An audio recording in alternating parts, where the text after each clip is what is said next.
Welcome to the Mostly PodOutatNight. Mostly, I'm in Graveyard, joined by my co-host Salem. Hello. We are inching closer to 200. This is episode 198 of our weekly All Things Horror podcast. Horror musicals date back for at least half a century at this point in time, which is astounding. But I would argue that like the first ones were very musical, operatic, right? The black and white ones, because they were always, the silent era, always accompanied with music. Well, they were essentially just musicals, right? yeah, giant plays. But yeah, and whether these entries are, these are entries into old properties with a musical twist, as a couple of these are, or just a dystopian future where you need to just have all the plastic surgery in the world that you possibly want because you're the remaining 1% of the world. There is a song for everyone, and we end our Pride Month with 3 horror musicals. Phantom of the Paradise from 1974. I didn't realize this predated Rocky Horror Picture Show before doing this episode by a year, but interesting. And of course, the Rocky Horror Picture Show, and we can't forget Repo, the genetic opera, which is, spoilers, a very, very aughts movie. Yes. It's just gray and just has that feel and look. So, yeah. You've seen 2 of these, I assume. I assume you haven't seen Phantom of the Paradise. No. That one I had not seen, but the other 2 I have seen, yes. Yeah, the picture of Phantom of Paradise looked very familiar to me. I always see that pop up on Laserdisc. But yeah, this is my first time finally watching Repo, just because the wife never wanted to watch it. I'm like, I watched it. I'm like, she could have watched this for sure. It's not as body horror as she was expecting, I don't think. No, it's enough to like classify it in a horror kind of category, but it's not like a Cronenberg movie. Oh, definitely not. And definitely not Saw, but you see that Lionsgate, you see the twisted pictures, like, oh, it's going to be brutal. It really wasn't. No, I mean, but if you're sensitive, sure, but it's normal horror level. Yeah. All right. Well, I'll start off with Phantom of the Paradise, which is essentially a Phantom of the Opera remake. No, this is Phantom of the Paradise. It's very clear. That's very true. This is the awesome 70s, and everyone's clearly on drugs, including the writers and directors of this film. And we get to meet, a estate owner. It seems like not a state owner, but like a record dealer who manages a record label and has his own nightclub he's auditioning for. It's Phil Spector. Phil Spector? You don't know who Phil Spector is? No. This movie was essentially made for Phil Spector. Like the character Swan, his name in the original script was Spector. They changed it because they didn't want to piss him off too much. But Phil Spector pretty much like ran the music industry for a long time. He was insane, and he actually ended up in prison for murder. Well, I mean, like he went crazy off the deep end, but he was like how they portray him in this movie. That was like basically how he actually was in real life. He was like a very kind of like your typical evil music executive guy. Yeah, who loves short hallways and red. Yeah. But you're seeing that he's trying to open up the Paradise Club, and he's looking for acts. You have a big opening musical number, which it's a throwback to the Beach Boys, essentially, right, in the 70s. No, the second one's the Beach Boys. Second one's the Beach Boys. The first one's was more 50s. Oh, yeah, there's Greasers. Because they have, it's the same band, but they have 3 different names because they're in 3 different songs. Because they die in all of them. Right. So the first one they're called the Juicy Fruits. Yep. And they're like doing like a 50s doo-wop. Yeah.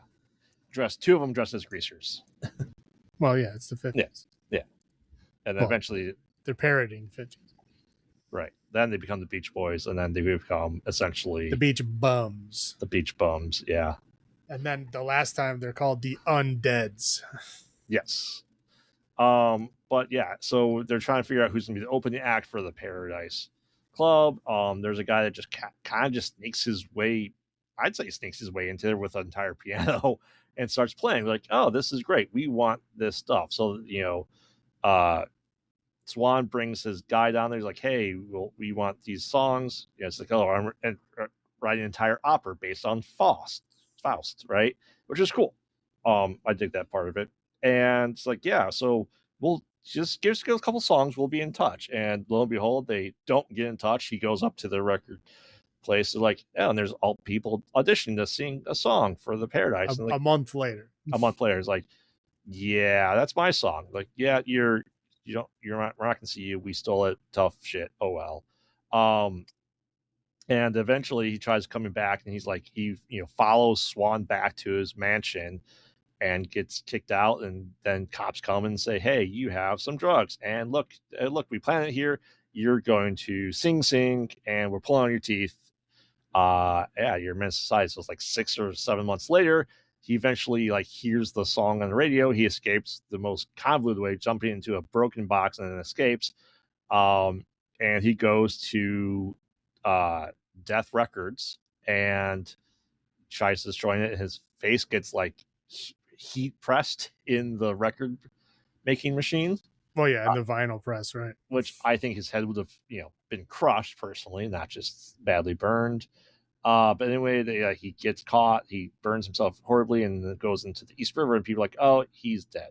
But no, he's not. And now he's going to become the Phantom of Paradise. He, goes back to Swan, and Swan's like, you know what? You're right.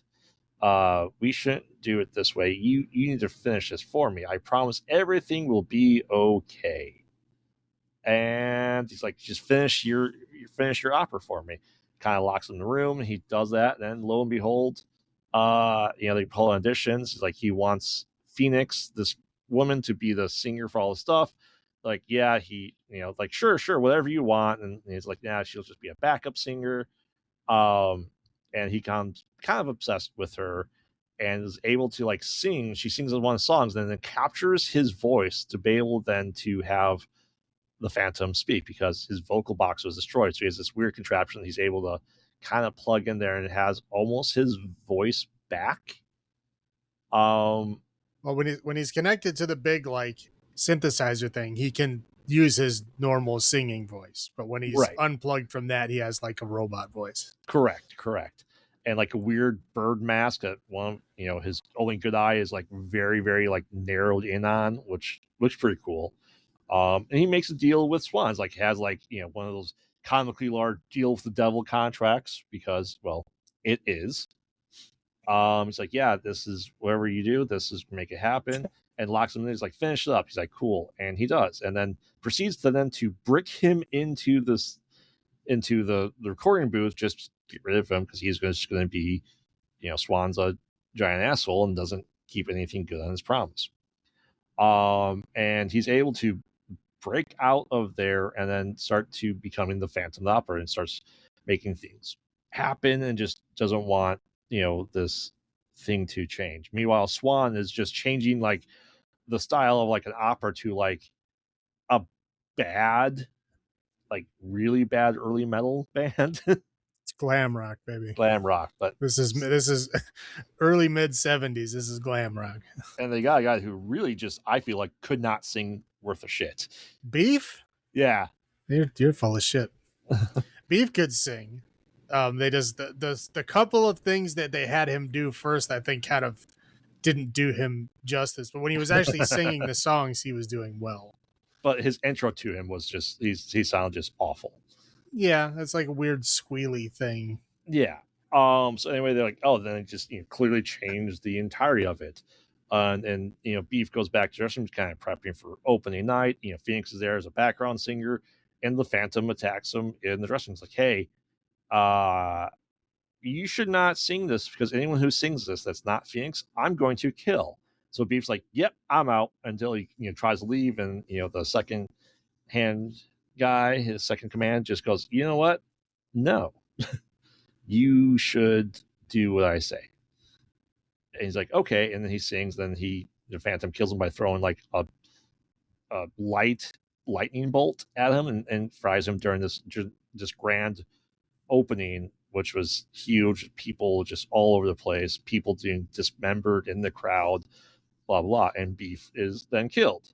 Like, oh, we need a second song, and then Phoenix happens to just go on stage and sings the next song, and everyone's like, oh, this is great. She's perfect, and the Phantom's happy. And all this going on there, and Phoenix becomes really close to Swan because he's a greasy slime ball, and he takes her back to his mansion. The Phantom follows and sees them trying to like get it on, but Swan has this thing of like cameras everywhere, like even out in the rain, which I don't know if those cameras would work in 1974 in the rain. Well, they were in like giant cases. They made things better back then. Yeah, that's fair. And the Phantom's like, oh, I can't take this. I'm going to kill myself. And so he does. And Swan knows he's there the entire time because of the camera. And then the Phantom comes back to life. Swan's like, yep, you have a deal. You can't do anything about it. If I'm alive, you're alive. And he proceeds to stab Swan. It's like, yeah, sorry. I also have a deal. And we learned that Swan's backstory is that he, 20-ish years ago, he was going to kill himself because he wasn't going to stay young forever. And then the devil, which is just his reflection in the mirrors, gives him the deal. It's like, yeah, how about not? And this film will grow older instead of you. So we have, the picture of Dorian Gray mixed in here as well. Right. So then like, hey, I'm going to marry Phoenix, and we're gonna have this huge, huge thing. And like, this is gonna be this all over the press, and Swan's gonna cover his face. So the Phantom realizes and finds like all these contracts that he films everything. He burns the film. And we'll find out later that this actually like destroyed the contract that Swan had with the devil, or destroy the picture. So his face is now kind of melted. This huge wedding ceremony was going on there, and people are just insane about everything that's going on there. Phantom comes in, and there's some back and forth, like they were going to assassinate Phoenix, just to have a murder of the wedding. And the guy is attacked and misses and kills the secondhand guy. The Phantom goes down there. He's like, we can't do this, blah blah blah. Eventually he rips off Swan's mask and realizes that his face is kind of melted because the picture of him, the film, is burnt to crisp, and his deal's done. So now he can die, which then means the Phantom dies. So he kills Swan, and he bleeds out Fiend. That's about it, right? Yes. And there's songs. There's a lot of songs. I would say the ratio is probably 60% songs to 40%. No, it's not dialogue.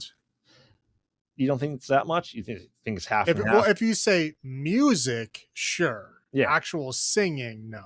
Music, the musical part of music. Sure. Yes. So yeah, it may be generous, half and half. Like I said, I had never seen this. I'd seen it talked about, and I see that Laserdisc cover of the bird mask essentially everywhere. Yeah, I mean, what was your initial thoughts on this? I mean, it's a musical. Yeah, that it is. That's about it. Yeah. Why don't you go first with your highlights? Sure. So, I gotta say that the intro of the movie is done by Rod Serling.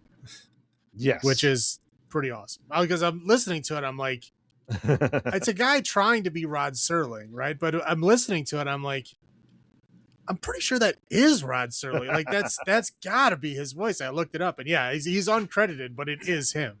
Yeah. So I thought that was pretty cool. Death Records, like the name and the logo is pretty cool. Mm-hmm.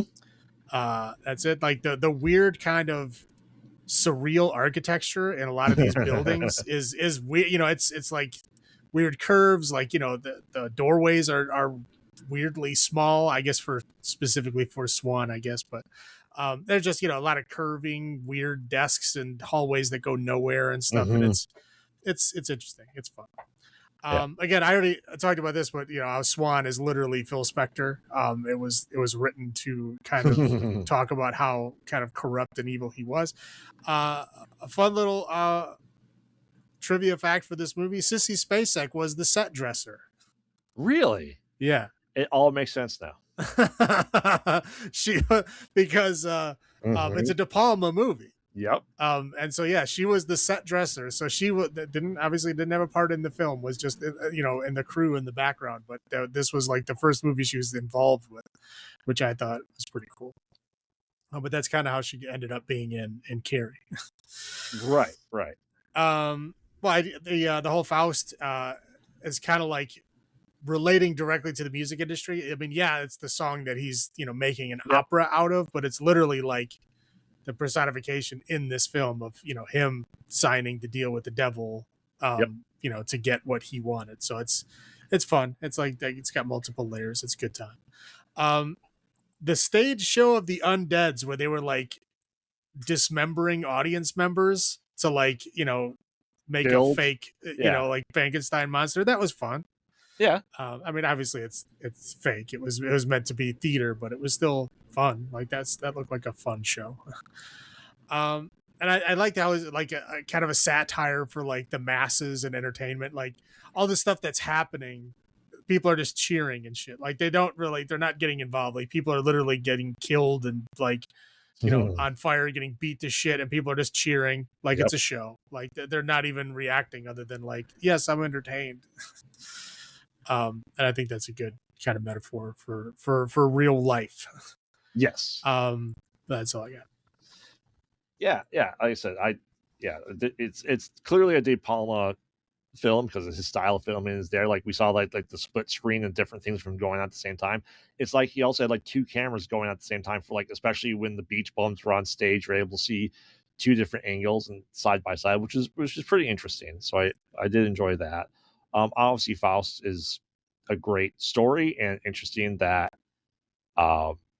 it's turned into musical. Like I said, the analogy to the film industry, selling your soul to the devil, really enjoyed all of that.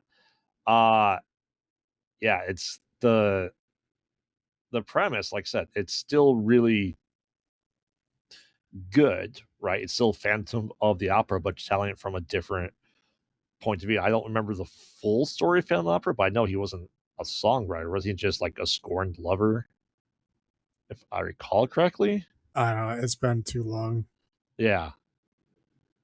But yeah, like that he said the interactiveness of the show. It's like everyone was just so involved, and it's on both sides because it'd also be really annoying. But people just were insane. I fear like a lot of drugs. It's the 70s, man. Yeah, and if you had like the way this was shot, and especially with the Phoenix being the main dancer in Suspiria, it felt very Giallo-esque, especially with the colors and the weirdness that was there. I think that's just the 70s. I think that's just the color palette of the 70s. But it just like the bright reds just remind me of Suspiria a lot too. Well, it's not too far off. Yeah. That's what I have for my highlights. I'll go with my low points. Most of the singing's bad. I don't think, especially like you listen to all those people singing for their tryouts, they're just like, "Hey, can you try to sing?" Cool. Well, I mean, yeah, but most of those people they're intentionally bad. Yeah, because they want you to like see the other girl. Oh, look how good she is compared to all these other terrible people. Yeah, that's true. But it's just like I said, Beef's introduction is just so jarring. Yeah, but again, this is glam rock days, man. That was highly coveted at that time. Yeah, and goddamn, I know it still happens, but people that would do anything for fame, it's insane. Especially in this movie, like we're just gonna all stay on this bed and we'll make love to each other while Swan watches because that's what he wants, and he's just using women just to have sex and don't really care about anything. And what people are willing to put themselves through just to try to make it is absurd, I think. And this obviously highlights that. It's a timeless thing, man. People will always do that. I know. There's an opportunity, people will try to take it. Yeah. And what's really interesting is that he's like the opening night at the Paradise is like the entire thing's we recorded live. The way people were screaming, like that would be an awful live recording and clapping. Like I wouldn't want to listen to that. Have you seen some of the old Ed Sullivan recordings? Yeah. I mean, that's what they did. Like the Beatles came on and it was just screaming the entire time. Yeah. But I mean, that'd be an awful live recording, and just the insanity that ensued. And the crowd were not good. Like they were like way too in this like what they thought was like interactive art, and it really wasn't. Yeah, well, again, I think it's just a satire on the masses and crowds. Yeah, you know what I mean. Like they don't do anything but react with, "Oh, look, I'm entertained." They literally don't have even personhood. Pretty much, they're just there as a a result.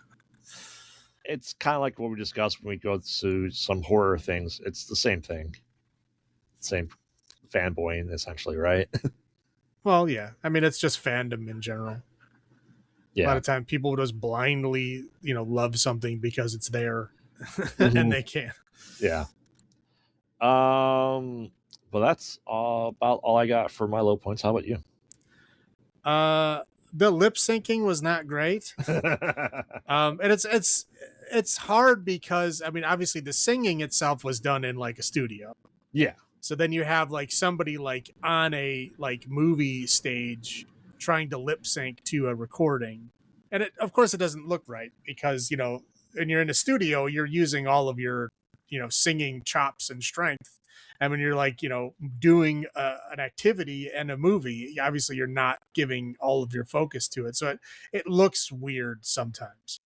And I understand that's musicals in general, but it annoys me. Mm-hmm. The whole casting couch thing was like upsetting. Yeah. It was like they just opened the door, like girls going, "Oh, you're auditioning," and they literally just like throw them on the bed, and then it's like they show like the horrible second in command dude in his underwear. Like, man, really? Yeah. I understand they're making fun of that industry, and that's what they did in that industry. It just sucks. Mm-hmm. And of course, the whole stars and drugs and downfalls thing. I mean, it still happens. It will probably always happen as long as there's music and stardom and people to care and watch. It'll always happen. It always has. But it's like a a cycle that you can literally like predict. I mean, some people beat the cycle, but it's there for a reason. It's Yep. sad. Mm-hmm. That's all I got. All right. Our olives are going to be bumps of cocaine or other drugs because heavily used, especially in Phantom of the Paradise and obviously the drugs in Repo. So Salem, how many bumps of cocaine out of 10 do you give Phantom of the Paradise from 1974? I gotta say, I actually did like this movie. I did not expect to. I expected to really dislike it. But I went in, I was like, okay, I'll go into this with an open mind. Yeah, some of the songs aren't great, but I think some of them are. And I think overall, as like entertainment value, I think it's good. It's enjoyable. I'll give it a 7.75. Yeah, I mean, I agree. It's a good retelling. And yeah, I was blown away. I expected it to just be awful. But I'm right. I'm about up there with you. I'll give it 7.5 bumps cocaine out of 10. All right. So for take us through the Rocky Horror Picture Show, because I mean, let's face it, everyone knows the plot of this, but Not everyone. That's fair. All right. So Rocky Horror Picture Show. A quick rundown is we have, I guess Squaresville guy and girl, right? Mm-hmm. Who are, I guess, kind of, sort of like grad students, and so they're at a wedding, and they basically are like planning their own wedding. Like, oh, we're gonna live this perfect life together, blah blah blah. Yep. So they get in a car and they're driving off. I think they're going to vacation. It doesn't matter. Their car breaks down, of course, on like a dead end road. At night, it's raining really heavily, and flat tire. Oh no, I don't have a spare tire. We saw a house on the road. Let's go back and check out the house. So they go back through the rain back to this house, and it's like a big mansion. Almost castle. almost castle. Well, it's literally the Hammer Horror castle. It is. They literally used the Hammer Horror like evil castle. Yep. So they go there, and basically Igor Riffraff answers the door, and is like, oh, well, the master's having like a party or whatever, but you can stay and dry off and stuff. Come on in. So they go in, and then there's like a dance party with a bunch of weirdos, and they're supposed to be weirdos. And then the master comes in. Of course, it's Dr. Frankenfurter, played by Tim Curry, who is a sweet transvestite from transsexual Transylvania. And you, in the beginning, assume, I guess some spoilers here if you haven't seen it. In the beginning, you assume that he's just like, oh, I'm from Transylvania and I'm, being kitschy. But no, he's actually an alien from the planet transsexual in the system Transylvania. Correct. Which, which is goofy. So anyway, so that's he's technically telling the truth. So he sings a song, whatever. They're all like invited in. And so he's like, okay, well, now that everybody's here, let's go check out my science experiment. So they show him a science experiment, which essentially he made himself a boyfriend. And the boyfriend is like, quote unquote, the perfect man, right?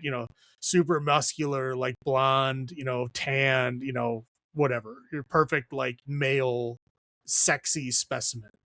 And so he like loses his mind, is like chasing him around, like instantly falls in love with him. The doctor does.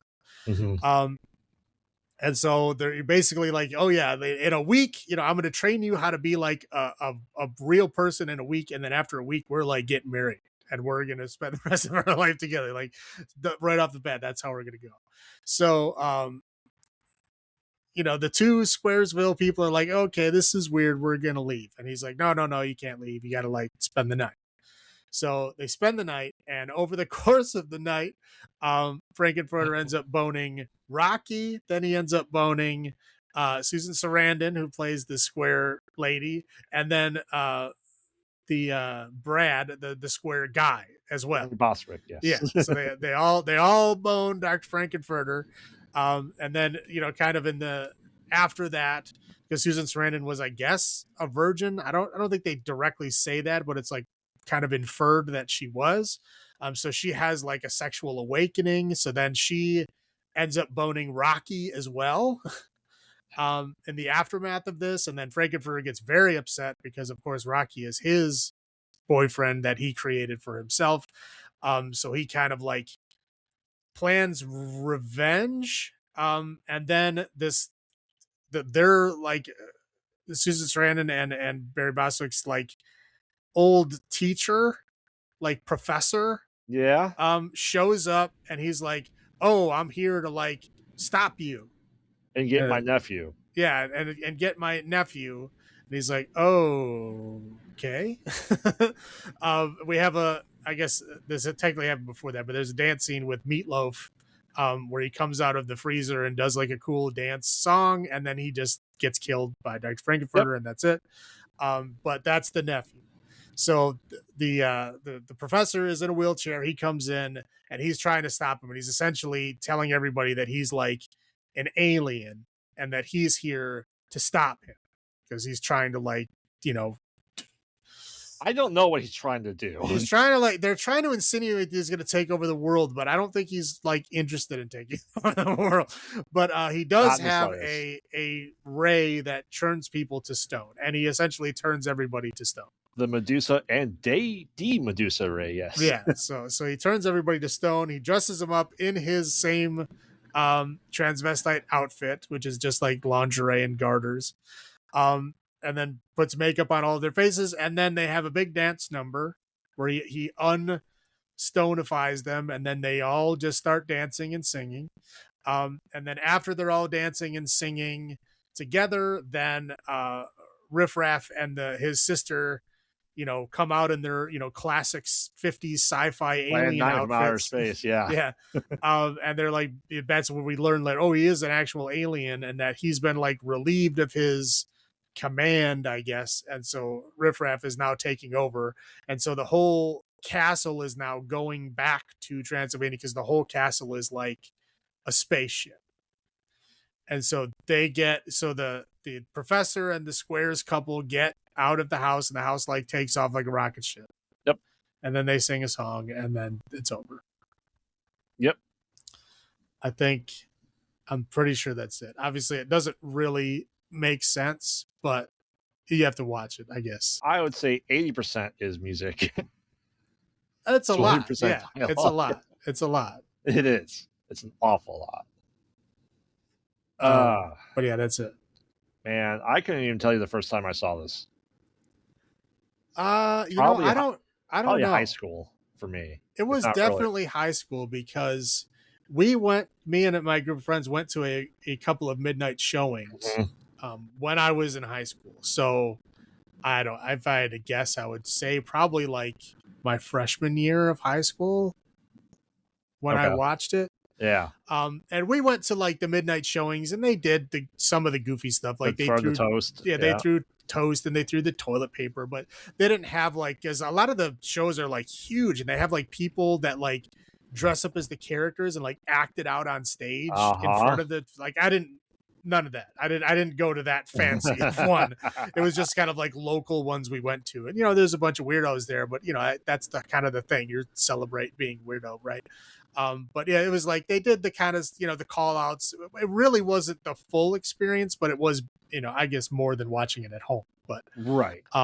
Yeah, I didn't really get that into it, but some people were very into it. Correct. Yeah, there's a couple towns over from us.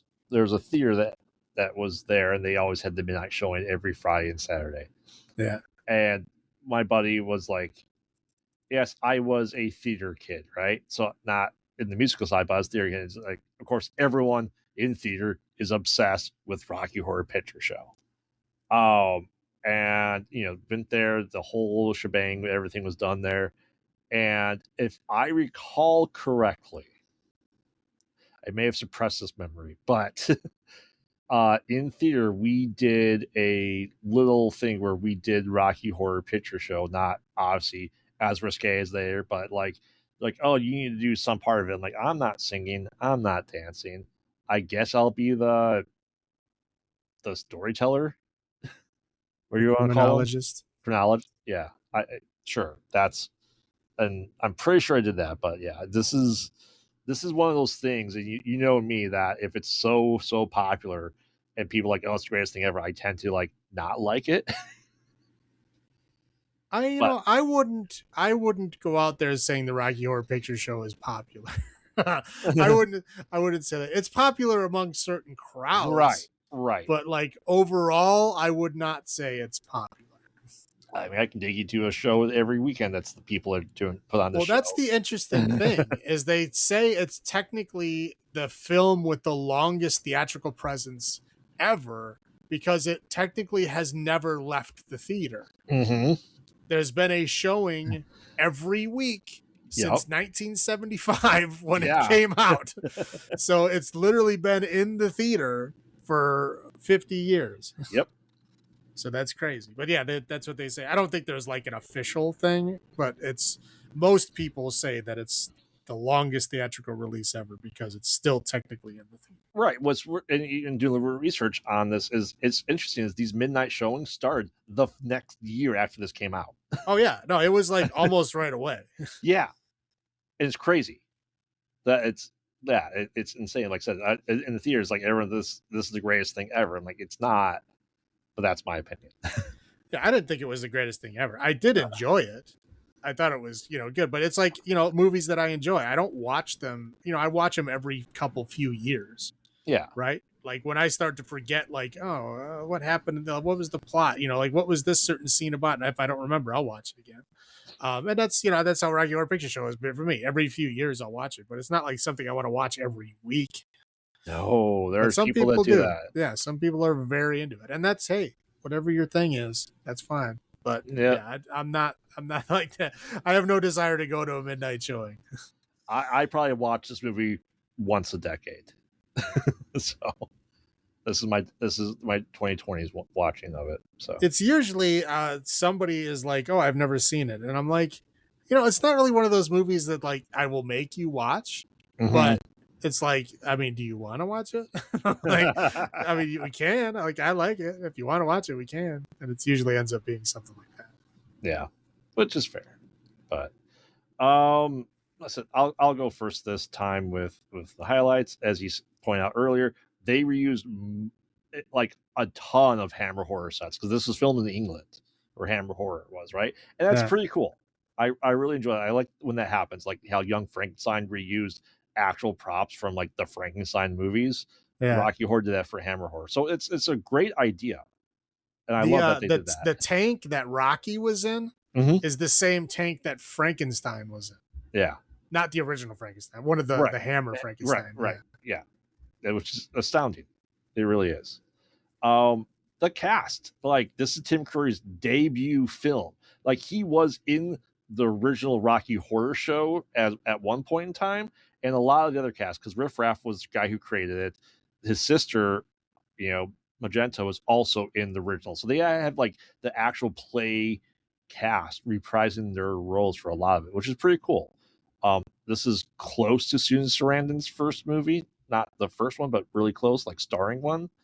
And you don't expect a sci-fi twist in a pseudo horror film, right?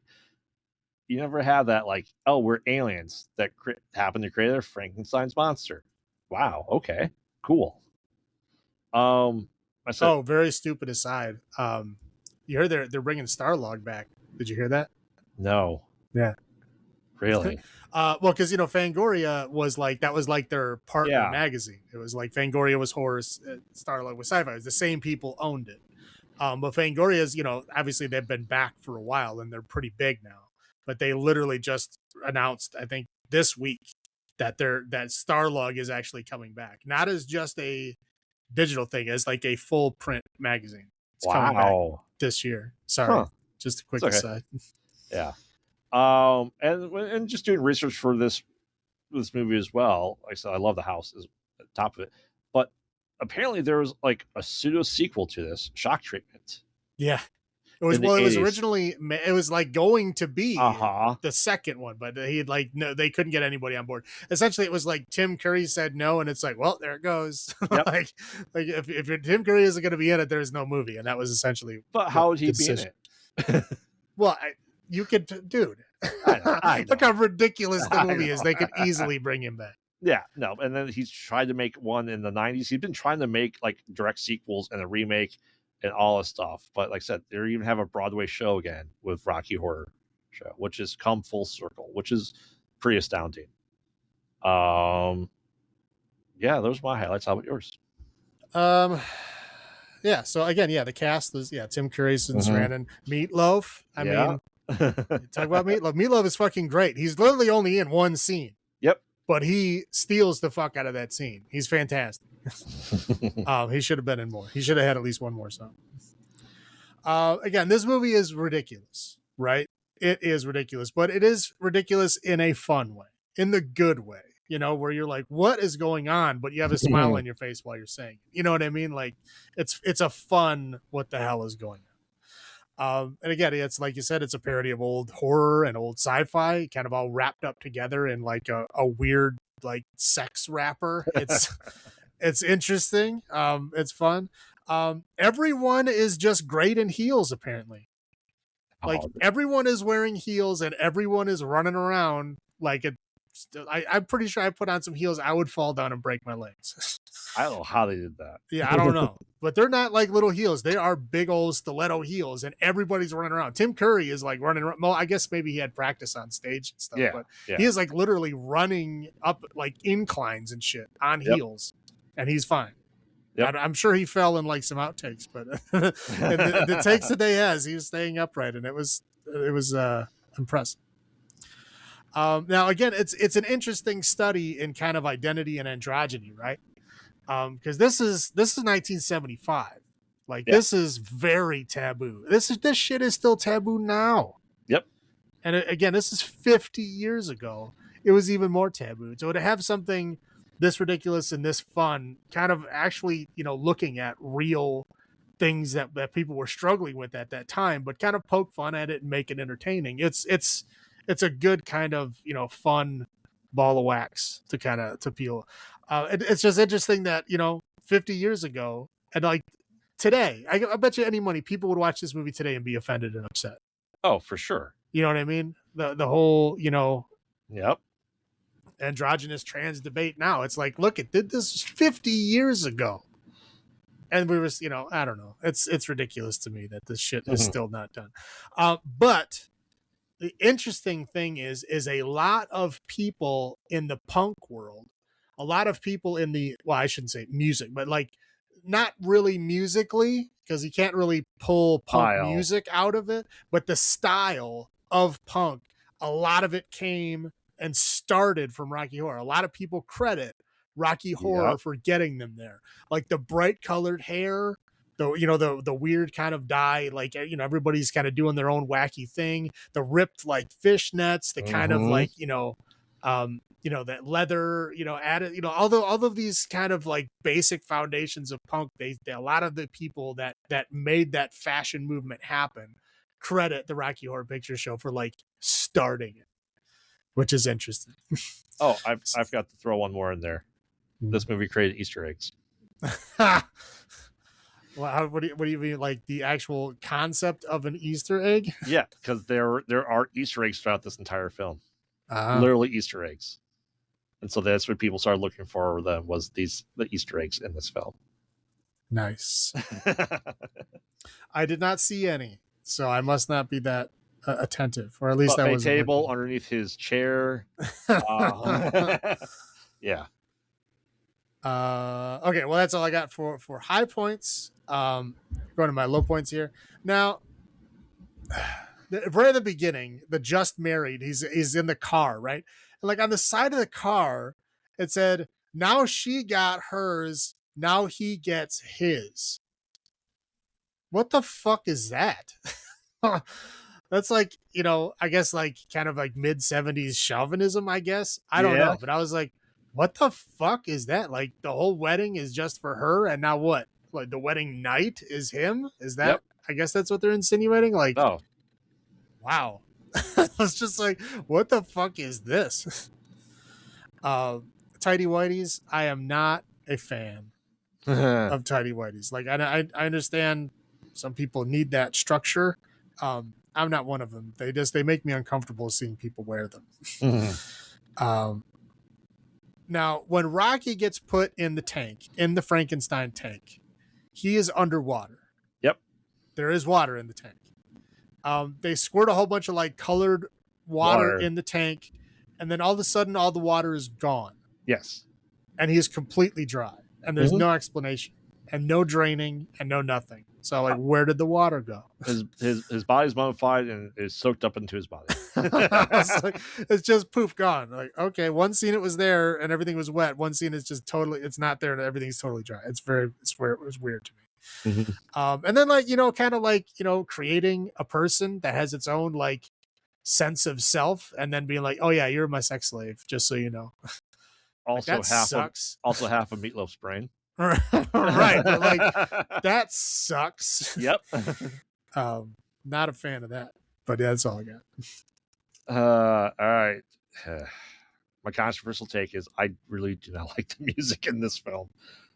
I'm just not a fan of it. Well, you have a very, very specific slice of music that you like, and you really don't like to move outside of that slice. Like, so I'm not surprised in any way. Like it's I'd say people know 2 songs at best, word for word from the movie. Yeah, if you're like a lame fan, sure. Right, it's if Damn It casual Janet, fan. Damn It Janet, and of course Time Warp. The rest of the songs, I think people, I don't know. It's just, I guess those 2 songs are fine, but the rest of them I just really don't care for. But that's just my opinion. Obviously, poor Meatloaf. Just to have the epic sax playing Motorcycle Guru just to get brutally killed off screen. Like I said, he comes in like a tornado, man. Like his scene is, like is a bad amazing. Hell. Yeah, exactly. Consider that. But no, like he's awesome in the scene, and then he just dies, and then that's it. Yep. And I was like, man, like he really should have been a character in the rest of the movie. Yeah. Like I said, I don't think we ever get a reason for them being there or leaving. Who? The aliens. Oh, I don't know. He's there to conduct unethical, like, medical experiments. Which I feel like he could have done anywhere. I don't know. I have no idea. I'm just okay. So spitball. I want to hear your thought on this. We see Magenta, Riff Raff, and Frankenfurter at the wedding as like the priest and that. Do you consider that to be them or people that just look like them? Well, it's like it's like theater stuff, right? Like if you have tiny little characters that really don't matter or don't have any lines, they're just kind of there, like you just recycle people, right? I think it's just a thing from the stage show. They probably didn't want to hire more actors just to be like, oh, you be the priest, right? Yeah. You be this. Like they really don't do much. They're just there. So I think they just kind of like recycled that because again, it was most of the people in the film were in the original production. Right. So I think it just carried over from the theater kind of stuff. It was like, you're in the theater, you try to keep your cast as small as possible. You recycle a lot of the roles. You know what I mean? That's why you have a lot of like crew people being like extras. No, yeah. Right. Because again, you're trying to like lessen that number. And I think it was just something like that. It's fun that you put him in a different role. So it's fun for people to go, oh, look, that's him, or whatever. But I think overall, it's just a theater thing that they kind of integrated. Like it part of me, like I'd want to do like the theory route is, they made the car run out and get broken down, right? Just for them to be there, and that they were there from the very beginning of their engagement to see that through. Because it's like that means that they would have had to set up their tire to go flat miles down the road. Yeah. Well, it's the thing is like Frankenfurter seems like he purposely got that to happen. They have technology; they could have done that. I mean, yeah, but why wouldn't he do it right in front of their house? I don't know. To make them desperate. I don't know. How would he have gotten them to go on that road? Because he was on the wrong road. Yes. He took a wrong turn. So he would have had to somehow make them make a wrong turn and then make them get a flat tire miles away from his house. This is an alien that created a human being. I think he could do that. I'm just saying, I think it's a stretch. Like, why? Yeah. Why would he do that? There's no reason. Like, he just lets them go at the end. Like, he has no real, like, he conquers them while they're there because he can. Right. I think that's like what he gets off on. And that's fine. It's a fun thing. But like, I don't think he went out of his way. I don't think he needs to go out of his way to find people. I think he's like super seductor, Yeah. So I don't think he needs to. I think it was just a treat for him that they showed up when they did. That's fair. But it always bothered me that they were there at the beginning. Well, it's like any movie like that. You know what I mean? Like you end up, I mean, any horror movie where like a couple ends up, like a fucking wrong turn. Yep. Right. I mean, it's like, how did they end up in that place? It's just that's why the movie is happening there. Yep. That's why this movie is happening. That's why we're showing this happening, because it's like something out of the ordinary happened. Like again, he had an annual Transylvanian convention, right? It was just, this was the one convention that regular people showed up to, so that's why we're witnessing. It could have been the only convention. It could have been the first annual. I guess that's technically true. All right, that's all I got. I'll go first, and then we're bumps cocaine out of 10. I'm torn of what my actual score is versus what it is for other people. For me, like I said, I really don't like this movie, so I'm gonna go 4 bumps cocaine out of 10. How about you? I like this movie. I've always liked it. I think it's, when I watched it when I was younger, it was like, I was a weirdo. I hung out with a bunch of weirdos. It was like, seeing other weirdos and being able to commiserate with weirdos about other weirdos. It was, so it has a place in my heart. But I think overall, I think it's fun, right? I think the music is fun. I mean, the obviously the story is ridiculous, but again, ridiculous in a very fun way. It's a movie to kind of like just watch. You don't have to like pay attention to the plot really, because it doesn't really make all that much sense. It's just there for fun. And I think as far as like an entertainment value, it's high. It's good. So I will give it an 8.75. Yeah, like I said, that's why it's like I said, it's the cast and the scenery that really put it to the fore for me. But like I said, I just my personal preference. That's okay. It's wrong, All right, but that's okay. All right, Repo, the genetic opera from 2008. I would say not a whole lot happens in this film as a whole. No, and I'm gonna kind of spoil one of the things I was gonna say afterwards. It does. Have you ever seen Les Mis? No. It has, I think, the same flaw to me that Les Mis has, is that there's a lot of talk singing. Yep. So where it's like they're not really singing and they're not really talking. It's like this weird in between. And like sometimes they'll like sing a line and then sometimes they'll just talk the next line, and it's very off-putting to me. And that, like I said, Les Mis does the same thing, and this movie does it all the time. And it's again, it's just off-putting. Sorry. It's kind of like when a sitcom has an all singing episode. Well, if it's all singing and everything is made to be a song, that's fine. It's fine. It's just like, oh, here's the song. Like, again, a musical is like song, a little bit of acting, song, a little bit of acting leading into the next song, right? That's what it's supposed to be. Like, this one is like song, like weird talk singing around in circles to get to the next song.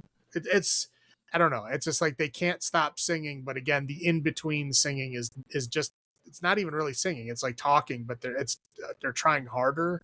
I don't know. It's an opera. Yeah, I guess. I don't know. I've never seen an opera. Is that what they do in opera? All singing. Do they talk? All I know singing. they sing, but do they talk, sing in between? I think so. I don't know. I've never seen an opera. I guess maybe it is how an opera is. I don't know. Maybe somebody can give me the clue in as to what an opera is. I thought it was like all songs. Like it's written to be like a big long song, right? Yeah. That's what I thought. I don't know. It felt like a long song. It did. But like again, I don't know but I don't think Les Mis is considered an opera. No.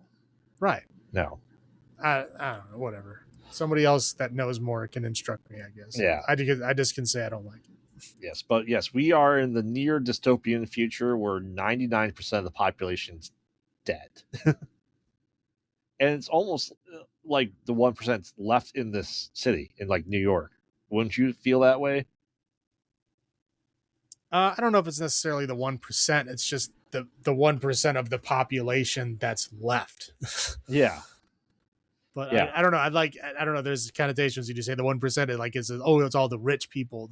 No, it's not. It's just like the 1% of people that survived. And then this 1% now has a new 1%.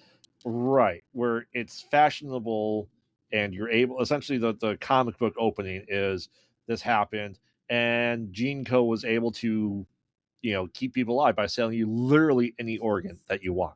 And that, that if you default your payments, well, they made murder legal to get your item back. Okay. And people are so like infatuated with surgery now, it's become like a cosmetic trend. This is like a showing of your wealth that you just continuously do it and you love being under the knife. And there's a drug that's like best painkiller, but like you're able to like get high on it, but then like, oh, what we're gonna do? We're gonna steal it from the corpses of people that died there on it to have a black market version of it, which people are also obsessed with.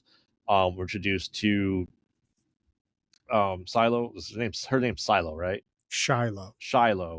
And her dad, and she's has some blood disease that she has continuously taking medicine. Her dad is played by Anthony Head Giles from Buffy the Vampire Slayer, the TV show. And this is all about kind of like their story, what she's trying to do to not be a prisoner in her own world. Spoiler alert, her dad is Repo, the Repo guy that we see killing and taking all the organs back. But then we're introduced to, the Lottie family that's in charge of Gene Co. And the dad is, the patriarch is dying. And he has 3 spoiled children that he doesn't think are worthy heirs to his company. We have Bill Moseley, who's just a psychopath. We have Ogre, who just likes wearing faces of others, and we have Paris Hilton, which she sucks. She won a golden raspberry for this role, just so you know. And she's obsessed with going under the knife and addicted to the drug. So yeah, I'd say it's a very common trope that's there. It's like, we see the past that when Shiloh was born, like her mom was supposed to be married to the head of Jinko, and he's like, no, and then they got married. And the mom had a blood disease, and the dad was trying to fix her, but Lottie, head Lottie was trying to get rid of her, so he poisoned it. So he made it seem like that the husband poisoned the wife to death, and he had to save the child, so he does. And this is all just going, like I said, her freedom, him coming to terms with his daughter getting older, her trying to escape, and like I said, the heir to the Jinko. And like I said, there's lots of singing, and she's trying to figure out what's going on there. There's also blind Mag, because she was blind, but now she could see, and she's she is the opera singer. And just her trying to figure out what to do and how to get out of her dad's grasp.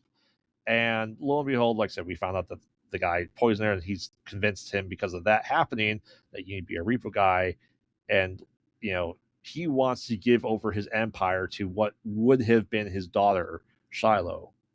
And he's like, hey, my other kids aren't going to get it. You deserve to have this. Come to meet me. I'll tell you what the cure is for your blood disease. There's lots going back and forth with a bunch of these reveals, and Blind Mag was her mom's best friend, and she was her godmother. And they're like, hey, you know what? We don't like her very much, so we're going to kill her at the show, at the opera. And everything kind of comes to a head where everyone's at the opera at the same place, and the owner Jinko is like, yeah, your dad's been poisoning you. You're not sick at all. He's just been poisoning you because he doesn't want you to leave the house, and he can't bear to lose you. But I was always confused. How does he know that? I don't know. He's all seeing and all powerful. He has the world's worst CGI blimps and stuff in this guy. I'm just saying, but like they make it a point later on to say that no one knew that he had the daughter. Correct. Like even his wife's best friend, Blind Mag, who is like directly attached to this guy, had no idea that he had a daughter. How did he know how he had a daughter? And two, how did he know that he was fake medicating the girl?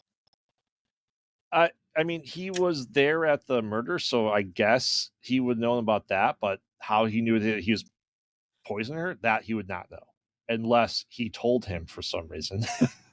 Right. I was just very confused at the time. Like, how does he know that? Yeah. Yeah. But yeah, so he reveals it all at the opera in front of everyone, which the whole thing is part of the play. Blind Mag dies after she doesn't want to be slaves to the Jinko, so she gouged out her eyes so they can't take it back, and then she gets impaled on the fence. Like, cool. And then, Jinko guy's like, hey, if you want the company, it's yours. You just have to kill your dad. She goes, no. He goes, okay, shoots him, and then dies.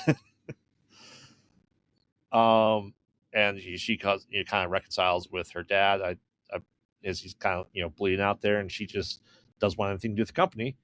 And then we get kind of like an epilogue where the three siblings do kind of get it, or more so Paris Hilton, I guess, right? Well, and Paris Hilton is the face. Yeah. And then the other two are probably the people that run it behind this. It's probably like a triumvirate. Yeah. I mean, she's literally the face, right? Right. Yeah. Because she has, her face fell off during the opera because she's so gung-ho about it. And her brother ends up wearing her face, and people are like bidding for the face, and her brother, Bill Moseley, just kills the top three bidders. So nothing really is like changed by the film. No, it's really nothing. Yeah, nothing is resolved. It's just as depressing as it was in the beginning. Yeah. Like I said, there's just a whole bunch of stuff. Like I said, the horror, the body horror comes as he's like, hey, we're taking these organs back. Cool. And he's like killing people in the process. He kills them before ripping them out, which is interesting because they're going to die anyway. And you don't really know what happens to those body parts, and how many spare body parts can there actually be with 1% of the population being left alive. I don't know. I mean, I don't. There's a lot of logistics here that probably aren't going to make sense as to why anybody would ever greenlight a, hey, yeah, we make genetic cloned organs and give them to people, and they're vital for their like life function. Like, is it okay if we take them back? No one. I don't care how evil you are, would ever be like, yeah, let's sign off on that. There's no way. Yeah, but he got a bill passed. Yeah. Yeah. Like I said, this is my first time seeing it. I kind of wish I watched it back then and not 18 years later, because I would have thought it looked, for the quality, would look great in 2008, not in 2026. I mean, it looked good. You know, like the aesthetic is fun. I mean, well, I'll talk about that. Yeah. But yeah, it's kind of swept aside. Like nobody talks about it right now, and that's okay. Did you see this in theaters? No. Oh, okay. I did not see it in the theater. I believed I got it from Netflix, a disc in the mail. Probably within the next year, so maybe like 2009. Well, yeah, whenever it came out. I mean, when Netflix, they never got it like right afterwards. I don't remember. There was like a waiting period. I think because it wasn't even like Video Store early. Right. It was like Netflix had like a different thing where they had to wait even longer. I don't know. This is a long time ago. Netflix and discs it feels like ancient history, but yep. Why don't you go first for your highlights? Sure. So the whole comic intro and the interludes and stuff, those are fun. Yep. Those are probably the best part of the movie.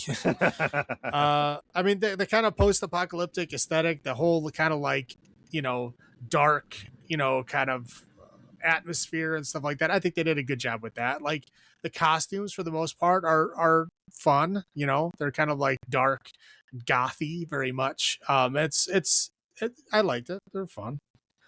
Fucking Bill Moseley. Like, I don't know if you could have like miscast a role more than that, but it's Bill Moseley in a ridiculous role. So it made me laugh and chuckle. So I have to put it on the good side. Yep. Fucking Joan Jett is in it. Yeah, she is. For like 3 seconds. She doesn't talk, but she's in it. I was like, oh, that's fucking Joan Jett. Yeah. And that's it. Yeah, there's a song about her being like a rebellious 17-year-old, and then Joan Jett shows up. Like, hell yeah. Okay, pretty sure Joan Jett was not 17 at that time, but I guess she was a musician before 17. I think The Runaways, she was even younger than that. I think so.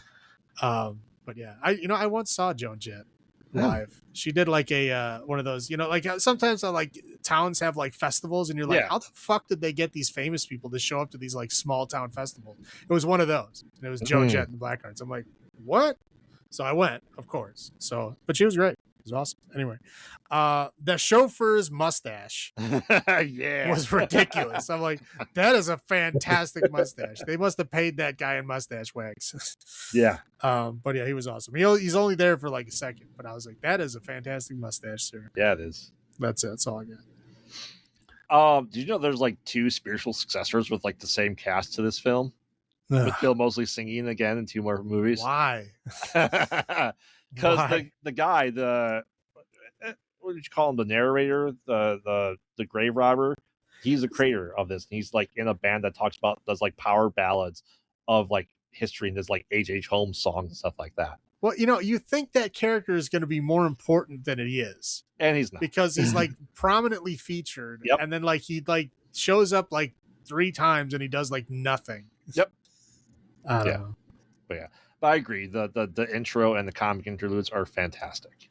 It felt right in place. I was not mad at it for any step of the process. So I really enjoyed it. It's close to industrial music, so I enjoyed the music part of it. not necessarily the singing part of it, but the music part of it, I enjoyed. It is very opera. It's an opera. They didn't lie. So I enjoy that, and of course, dystopian features. Like, this is like a more horror-esque Blade Runner. That's how I view it.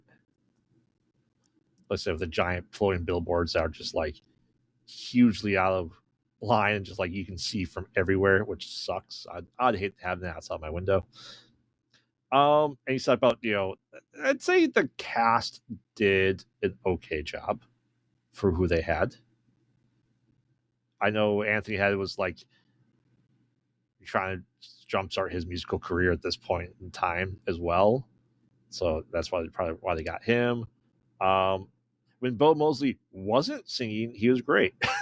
Correct. He was. He was fantastic. But like his singing was horrible.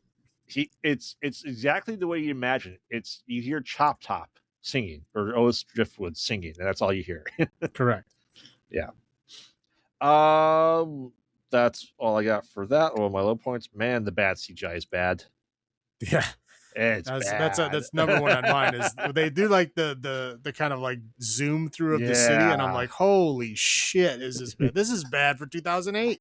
Yeah, it is. Do you recall looking that bad when you watch it? Well, okay, you also have to realize fucking Jurassic Park has ruined us. Well, no, I'm just saying, like, Jurassic Park had been out for what it came out in what, like 93. Yeah, so like it had been out for like 15 years. So that's fucking Jurassic Park, and then 15 years later, you got this shit. Like, there's no excuse. There's no excuse. Yeah. Obviously, rip Anthony Head. He died not that long ago. Paris Hilton was just absolutely atrocious in this. I'd say most of the singing, except the grave robber, was bad. I don't think many of these people could necessarily sing well. No, here's the thing.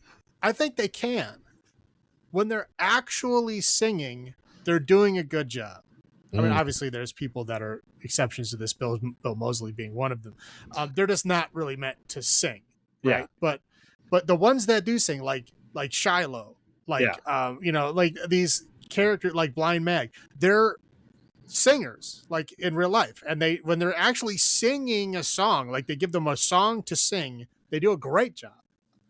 And again, I go back to this weird talk singing thing. It's like in between the songs, they sometimes sing, sometimes talk, like in the same conversation. Sometimes they're melodic. Sometimes like you can tell that this one line was in a studio and then the next line wasn't. It's very odd and jarring. And I think that's what takes you out, like going, wow, this sucks. They suck at singing. I don't think it's that. I think it's just the way that they do the talk singing in between, and the way that some of it's supposed to be like dialogue, but it's not. It's just, I think it just takes you out of it. But if you just listen to just the songs, I think they do a good job.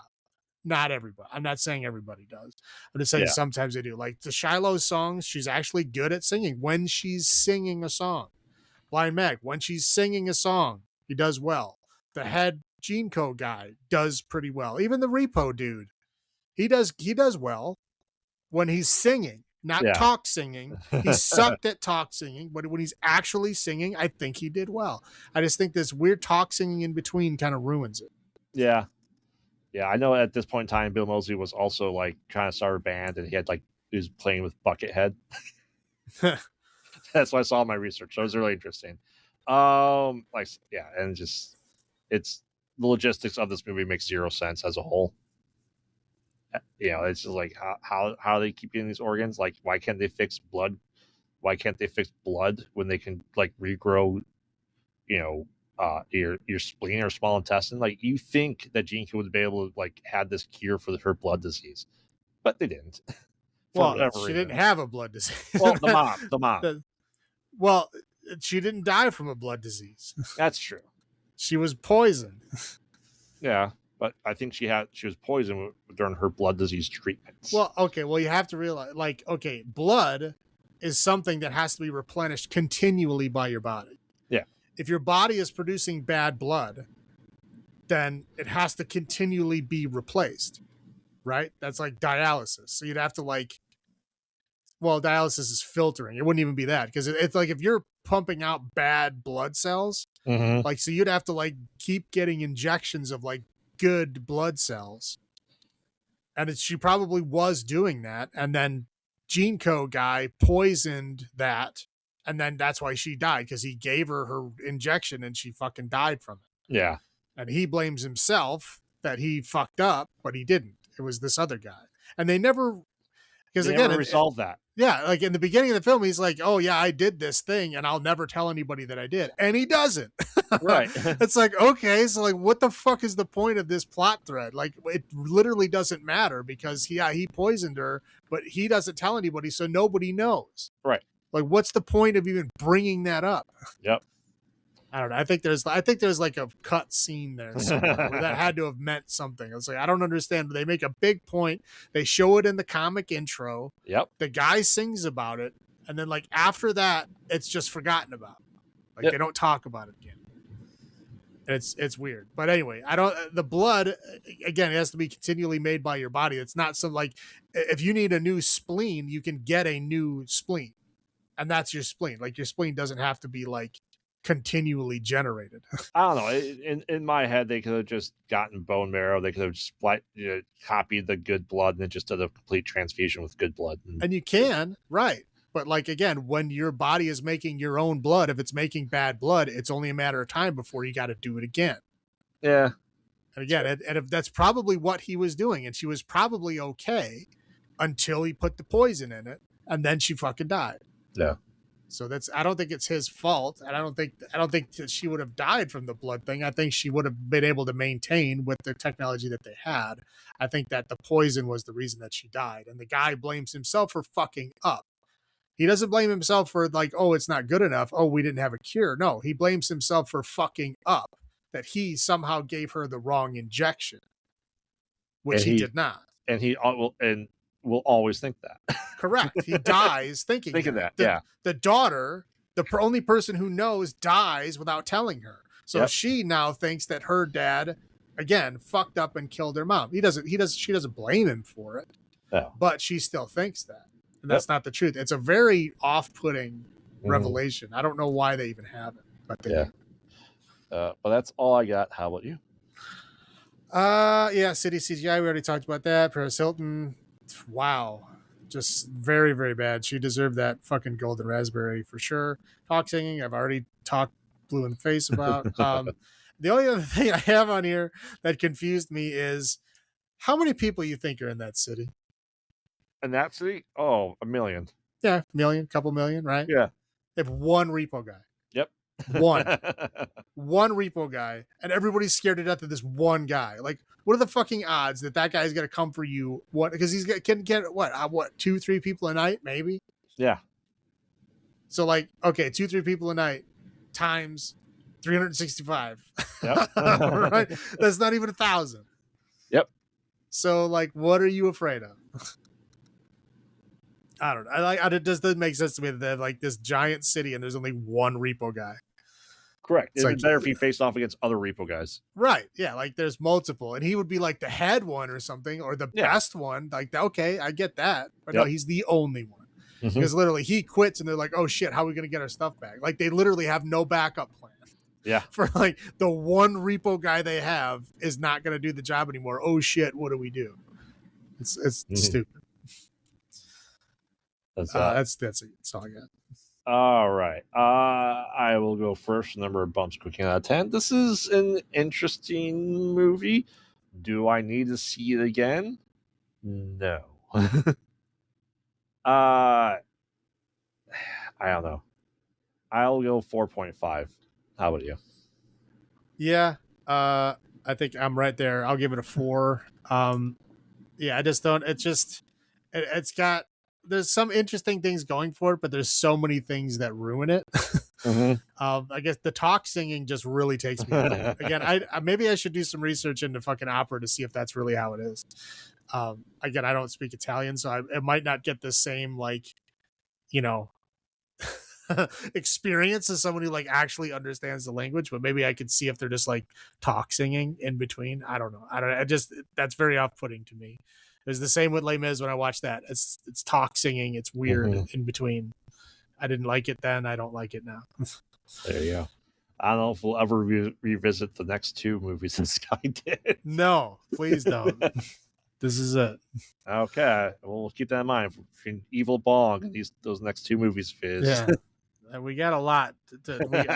Break glass in case of emergency. We got like at least 100 movies in there. So yes, we do. All right. Anything else you want to add? No. All right. Well, summertime is upon us. As we sweat our asses off, we might be tempted to dip our toes into the water, but beware of what might be lurking beneath, especially if you're in the swamp. So join us next time as we watch out for gators with Alligator, Crawl, and The Flood. I don't know if I've ever seen The Flood. I honestly don't think I've seen any of those. I haven't Crawl? That one came out a couple years ago. Yeah, I don't think I have. Okay. I'm not a big alligator guy. Well, I had to because Sam Raimi produced it. So. Oh, well, there you go. Like I don't even know if I don't think I've ever watched any of the Lake Placid movies. Really? That doesn't do anything for me. That's a shame. The first one's good. So. You say so. I haven't watched past number 2. So. All right. With that in mind, remember, we watch bad movies, so you don't have to. And this has been Graveyard saying, have you checked on the children? This is Salem saying, long live the new...